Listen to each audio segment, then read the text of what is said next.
Hello ladies and gentlemen, welcome to this video, and before we get started into what this video is about, and of course that is the Killzone 3 beta impressions, good news, extremely good news, probably the best news you will hear all year and it will make you happy. Saints Row 3 has been announced and is supposed to be coming out this August, so August in America is just before Christmas, or you know, the months before Christmas, what, October? I don't know, August, fall, whatever you guys call it. How exciting. I know it'll get pushed back to 2012, you can bet your bottom dollar. They've got Red Faction coming out this year, Volition anyway, so I can't see them releasing it this year, but if it's released this year, I will cry. I cried when it was announced.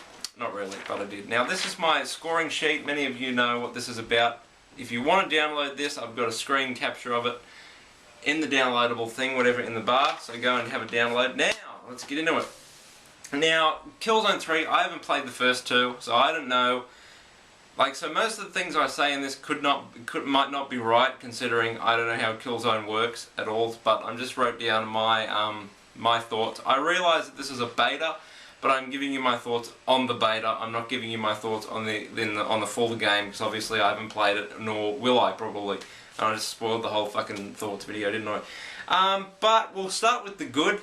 What do I like? The control changes, because I first played it with the original controls and fucking it's horrible. I hate the PlayStation controller, I really do.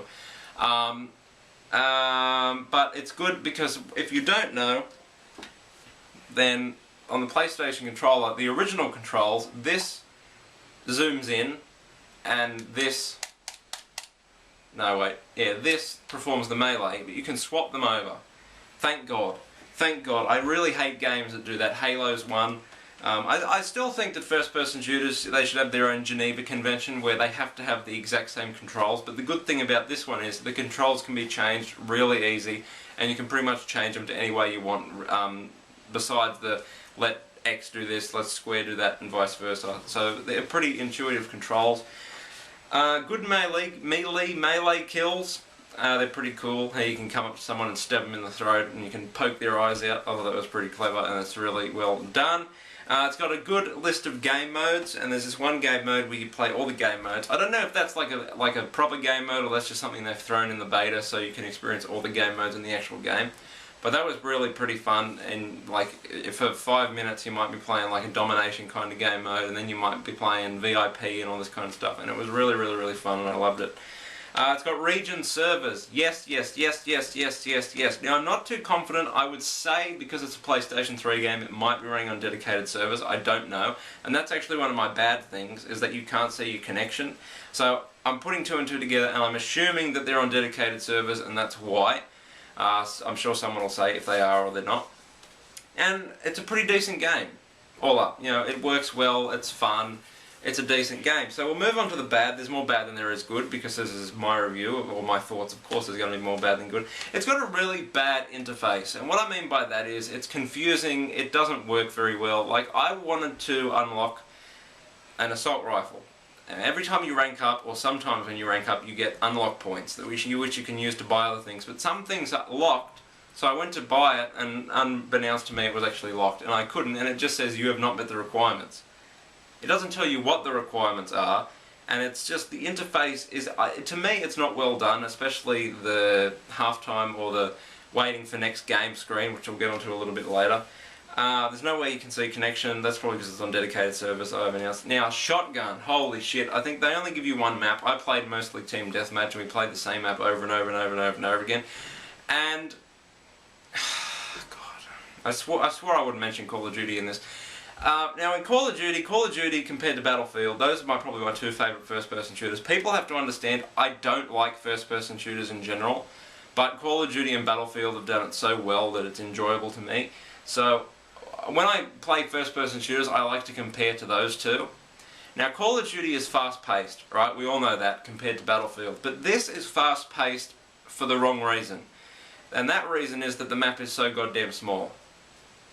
And the shotguns are, and because it's so small, everyone runs around with a shotgun.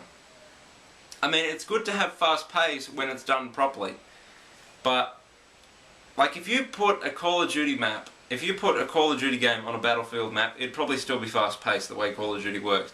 But this is just fast-paced for the wrong reasons, and I hope that makes sense. It's too... Now, please don't tell me to adjust my television, and don't... Because when I say it's too dark, I mean it's unfittingly dark.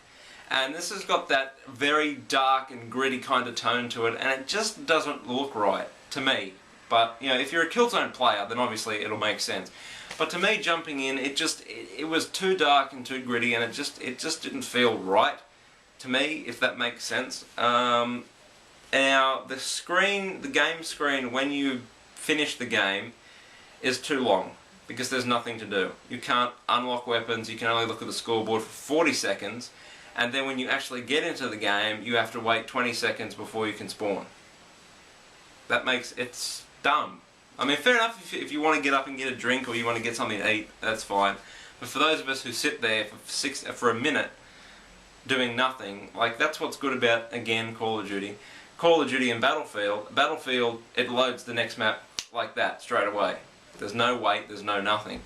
But with Call of Duty, you can fix your classes, you can look at everything, you can, you know, look at the other people. On this, you can't do that. I realise it's a beta, so don't try and say that I'm trying to talk shit about the beta when it's just a beta. I know that, but I'm just saying my thoughts on it.